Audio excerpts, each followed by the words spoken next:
The bands that I really like, I've always liked. There are no. Can you mention some names? Well, for instance, the Beatles.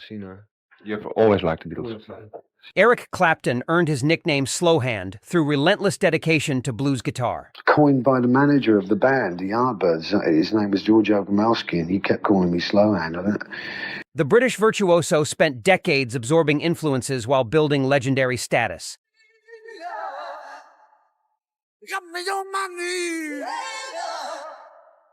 Walls across 1960s London displayed graffiti proclaiming Clapton is God. Writing graffiti, Clapton is God. When you saw that, what'd you think? I was disgusted and pleased at the same time. His journey began with rhythm and blues bands before revolutionizing rock through multiple supergroups. 3 separate Rock and Roll Hall of Fame inductions celebrate his contributions. Born 1945 in Surrey, England, he discovered American blues recordings as a teenager and never looked back. Throughout his remarkable career, Clapton consistently acknowledged the specific bands that molded his approach. From British blues pioneers to American innovators, these 10 groups provided the blueprint for his enduring genius. 10. Delaney and Bonnie and Friends.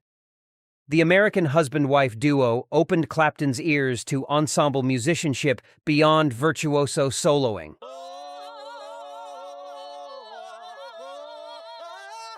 Delaney Bramlett and Bonnie Lynn formed their band in Los Angeles during 1968, blending gospel, country, rock, and rhythm and blues into seamless Southern soul. Their rotating lineup included Leon Russell, Rita Coolidge, and future Derek and the Dominoes members Bobby Whitlock, Carl Rattle, and Jim Gordon. Clapton toured extensively with Delaney and Bonnie during 1969, absorbing their collaborative philosophy. Unlike Cream's ego-driven improvisation, this group prioritized songs over showcasing individual talents.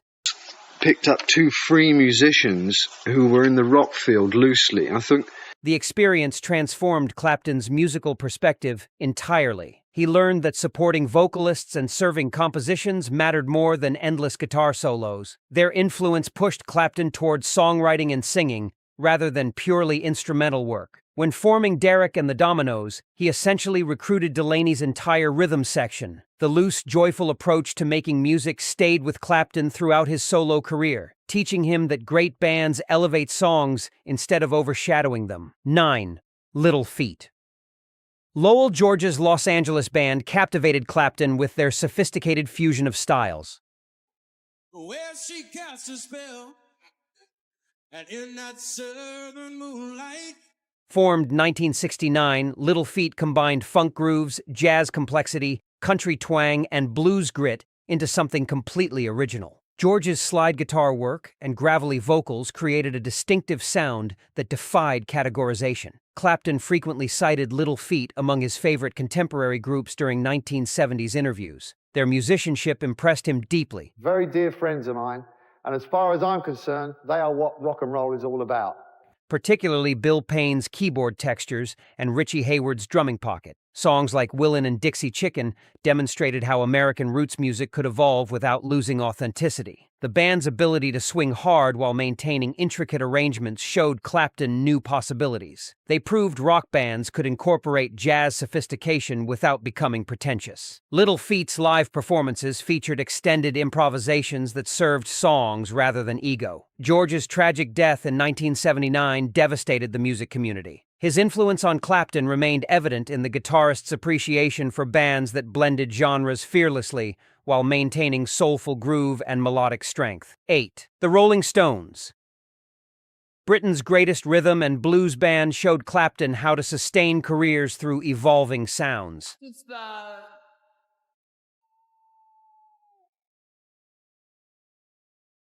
Formed in London 1962, the Stones initially covered American blues before developing original material.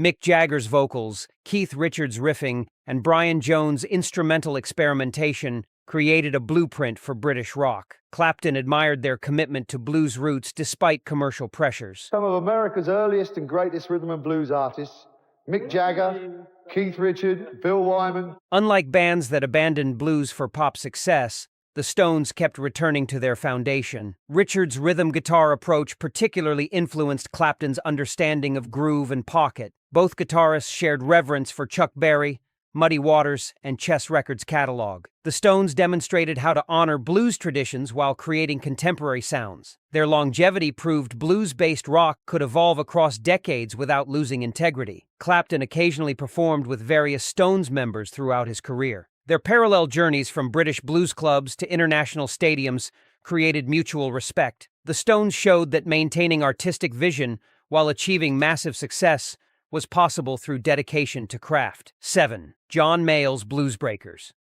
The legendary British blues incubator shaped Clapton's reputation during his crucial developmental period.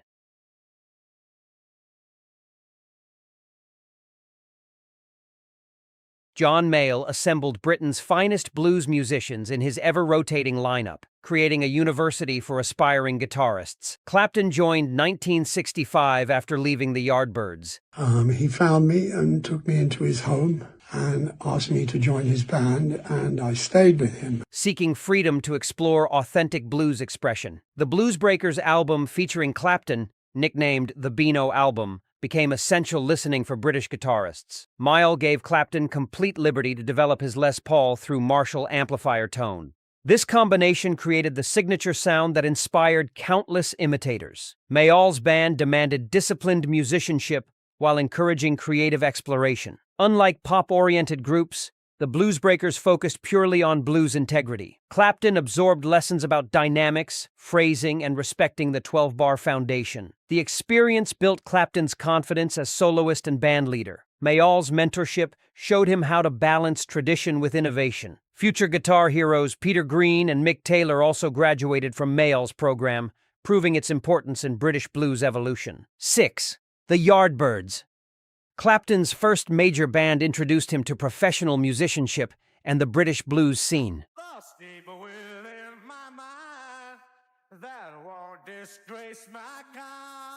Formed Richmond, 1963, the Yardbirds initially played Chess Records covers at Crawdaddy Club residencies. Their raw interpretation of Chicago blues attracted devoted following among London mod crowds. Joining at 18, Clapton learned stagecraft and studio discipline. The band toured with Sonny Boy Williamson II, giving Clapton direct contact with authentic blues masters. Sounded like the Marshall, because the original partnership was Les Paul through it. These experiences proved invaluable for understanding blues beyond recordings. However, creative tensions emerged when management pushed commercial direction. The pop-oriented single For Your Love contradicted Clapton's blues purism, prompting his departure in 1965. He refused to compromise artistic integrity for chart success. Despite a brief tenure, the Yardbirds established Clapton's reputation. Audiences began slow hand clapping during his string changes, earning his famous nickname. The experience taught him what he didn't want: commercial compromise, clarifying his artistic vision. His principled exit demonstrated commitment to blues authenticity that defined his entire career. 5. The Jimi Hendrix Experience. The revolutionary power trio redefined electric guitar possibilities during the late 1960s. What then? I'm going way down south. Jimi Hendrix, Noel Redding, and Mitch Mitchell formed London 1966, creating psychedelic blues rock that stunned audiences worldwide. Hendrix's innovative techniques and sonic experimentation pushed boundaries beyond anything previously imagined. Clapton witnessed Hendrix's London debut at Cream's invitation, leaving the venue shaken by what he'd heard. The American guitarist's command of feedback, distortion, and wah-wah pedal effects opened entirely new territories. His ability to blend blues authenticity with futuristic sounds challenged every guitarist's assumptions. The experience proved that blues foundation could launch into uncharted sonic landscapes. Hendrix respected traditional blues while fearlessly exploring electronic possibilities. Songs combined raw emotion with technical brilliance, demonstrating that innovation needn't abandon roots. Clapton admitted feeling intimidated yet inspired by Hendrix's genius. The competition elevated both players' performances. Hendrix's tragic 1970 death robbed music of its most visionary guitarist, but his brief career permanently altered rock guitar vocabulary and possibility. 4. The Allman Brothers Band. Southern rock pioneers showed Clapton the power of dual lead guitars and extended jamming.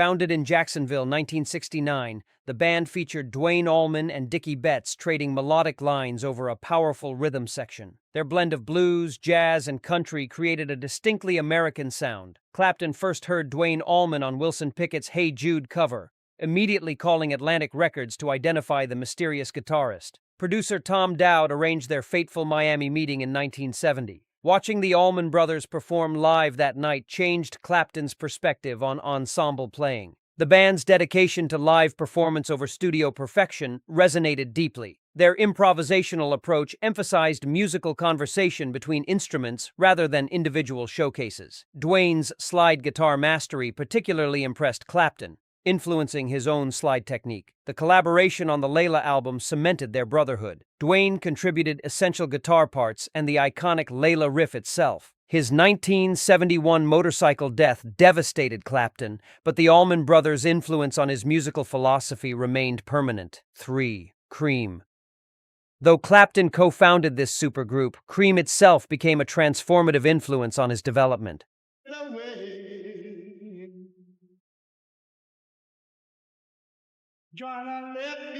Formed 1966 with Jack Bruce and Ginger Baker, the trio pioneered power trio format and heavy blues rock. Their chemistry created something greater than individual talents combined. Bruce's jazz-influenced bass playing and soaring vocals complemented Baker's polyrhythmic drumming perfectly. Clapton discovered how a stripped-down lineup could generate massive sound through improvisation and dynamics. Extended live jams taught him about building tension, releasing energy, and musical communication. Cream's commercial and critical success demonstrated that uncompromising blues rock could reach mainstream audiences. Their albums Fresh Cream, Disraeli Gears, and Wheels of Fire defined late 1960s rock sound. The band's innovative studio techniques and fearless experimentation influenced a generation of musicians. Internal conflicts eventually destroyed Cream after just 2 years. The experience taught Clapton valuable lessons about ego, collaboration, and unsustainable intensity.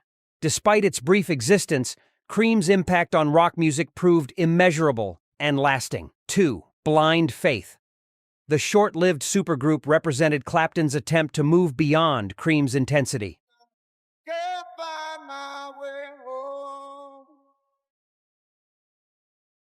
Formed 1969 with Steve Winwood, Ginger Baker, and Rick Gretsch, Blind Faith explored a mellower, more song-focused direction. Winwood's soulful vocals and organ work created a warmer sonic palette than Cream's aggressive attack. The collaboration taught Clapton about incorporating soul and gospel influences into the rock framework. Winwood's background in Traffic and Spencer Davis Group brought sophisticated songwriting sensibilities. Their lone self-titled album showcased a more restrained, melodic approach to blues rock. Unfortunately, massive expectations crushed the fragile project. Enormous crowds attended their debut Hyde Park concert before the band had properly rehearsed. Commercial pressures overwhelmed the musicians' desire for organic development. Blind Faith collapsed after a single album and brief tour. Despite failure, the experience reinforced Clapton's desire for song-centered bands over virtuoso showcases. Winwood's influence pushed him toward becoming a complete musician, singer and songwriter alongside guitarist, rather than purely instrumental performer. 1. The band. The Canadian-American ensemble completely revolutionized Clapton's musical philosophy during the pivotal 1968 period.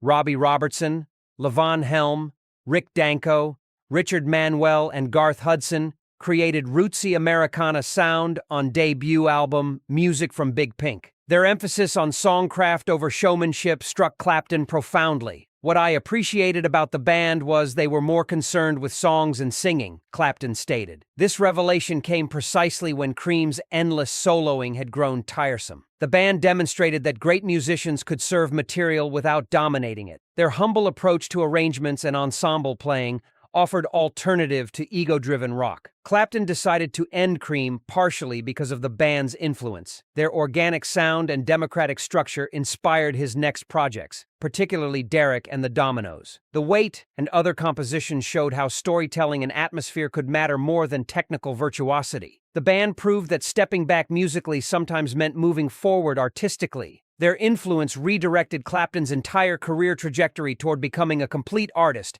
rather than just guitar hero. These 10 bands provided Clapton's complete education, from Yardbirds' Blues Foundation to the band's songwriting focus, from Allman Brothers' improvisational fire to Cream's power trio intensity. Each delivered crucial lessons. Together, they transformed British teenagers into timeless guitar legends.